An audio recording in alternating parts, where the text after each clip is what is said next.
Space rocket वैज्ञानिक नम्बी नारायण जी, जिसके बारे में भारत में आधे से अधिक लोग तो जानते भी नहीं होंगे। कौन है यह नम्बी नारायण जी? वही है स्पेस रॉकेट वैज्ञानिक नम्बी नारायण जी, जिन्होंने अपना पूरा जीवन देशभक्ति में समर्पित कर दिया और देश के सिस्टम ने उनके साथ क्या किया। वही है नम्बी नारायण जी। अगर उनके साथ विवाद नहीं हुआ होता तो हमारा देश 20 साल पहले ही मंगल ग्रह पर पहुंच गया होता। वही है नम्बी नारायण जी, जिन्होंने नासा के बड़े से बड़े ऑफर को ठुकरा दिया अपने देशभक्ति के कारण ही।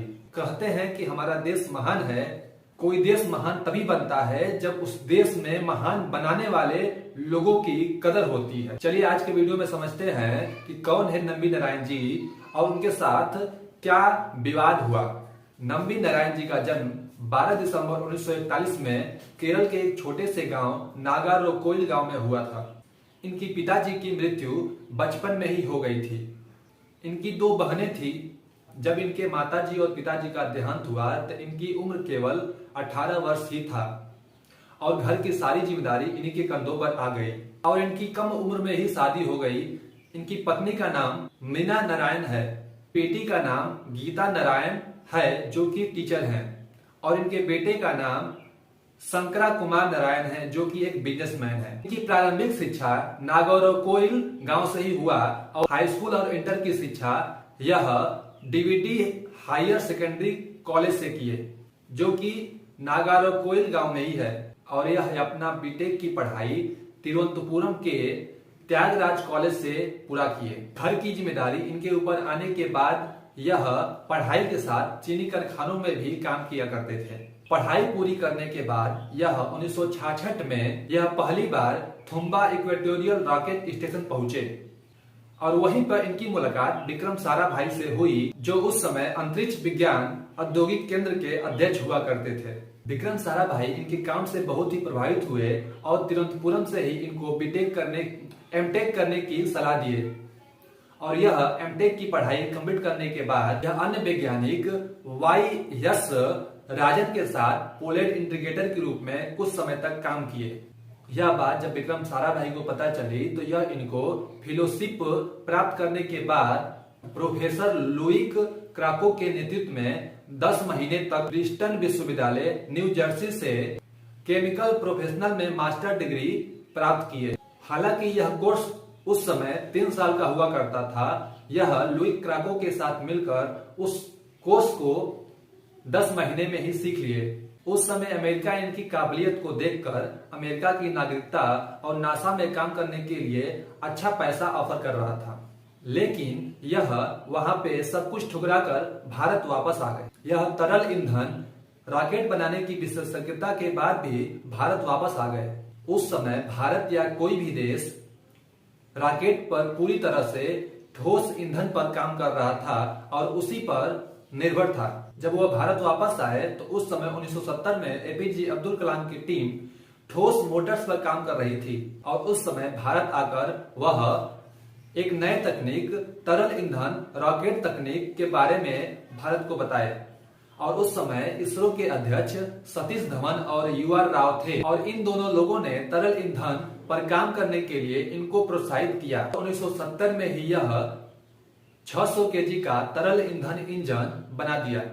फिर बाद में बड़े इंजन क्रायोजेनिक इंजन पर काम करने के लिए भारत आगे बढ़ा और 1992 में इसरो ने क्रायोजेनिक इंजन पर आधारित इंजन का विकास करने के लिए रूस से 2 इंजन के लिए 235 करोड़ की डील रखी और उसी समय यूएसएसआर कई हिस्सों में टूट रहा था तो अमेरिका और फ्रांस नहीं चाहते थे कि भारत क्रायोजेनिक इंजन की दिशा में आगे बढ़े। तो उस समय अमेरिका के राष्ट्रपति जॉर्ज डब्ल्यू बुश ने रूस को एक पत्र लिखकर आपत्ति उठाई और 5 देशों को ब्लैकलिस्ट में कर दिया और धमकी भी दिया और उसके बाद रूस दबाव में आकर क्रायोजेनिक इंजन देने के लिए मना कर दिया। लेकिन रूस 4 क्रायोजेनिक इंजन के निर्माण के लिए नए समझौते पर हस्ताक्षर किया $400 मिलियन का, वह भी फ्री में।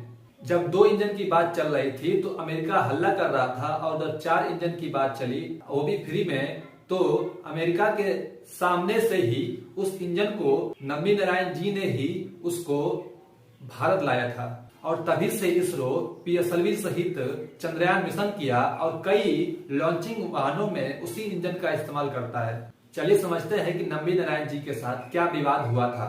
1994 से इस विवाद की शुरुआत हुई थी। क्रायोजेनिक इंजन में काम कर रही मरियम नासीदा को तिरुवनंतपुरम से गिरफ्तार किया गया। पुलिस के द्वारा बताया गया कि नासीदा इसरो में बन रहे रॉकेट इंजन के कुछ चित्र पाकिस्तान को बेचने जा रही थी।